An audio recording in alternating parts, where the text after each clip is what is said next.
Congratulations again for taking this step to move on to improve on your marriage or your relationship. Now, I want to start off with this point. The first point I want to make over here is to understand what is the main problem. Now, the main problem is not whatever you argue about, because whatever you argue about is a problem, that they are not the main problem. You may ask me what is the main problem, but before that, let me just explain with some examples. For example, if you have always been arguing about money between you and your spouse, as I mentioned before, this is a problem, but it is not the main problem.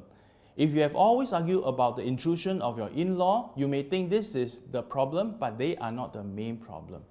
If you have always argued about how you want to raise your children and you always have disagreements with your spouse, yeah, they are a problem, but they are not the main problem. Then you may ask me, Arthur, what is the main problem? Well, I want to share with you the main problem in all marriages is the mood of the relationship. Well, the main problem is the mood of your marriage. Now, I'm quite sure a lot of us have this experience before, that if you are in a good mood, you're more likely to agree, you're more likely to compromise. On the other hand, if you are in a bad mood, even a small little action would trigger your negative reaction, or even small little phrases or words would trigger some negative reaction from a spouse.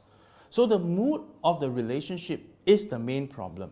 Now, you may ask, what does the mood comprise of? What does the mood mean? Well, I want to share with you, the mood means these three aspects at least. One, does your spouse believe that you care for him or her? Two, does your spouse believe that you respect him or her?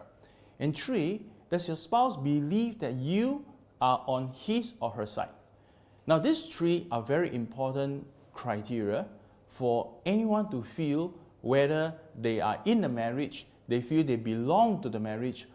So if you understand where I'm coming from, then you know that the focus of this whole course is not so much about how to solve the problem, but how to create a positive mood between you and your spouse so that you all are ready to talk about the problem. You see, I believe solutions don't drop from the air. Solutions are being nurtured. That means as you and your spouse create a positive atmosphere to talk about the problem, you'll find that sooner or later, solution will come along. You may ask me, Arthur, okay, I agree with you, positive mood is important, but why must I take the first step? Why must I change first? Why not my spouse? I'm going to answer that question in the next session. Thank you.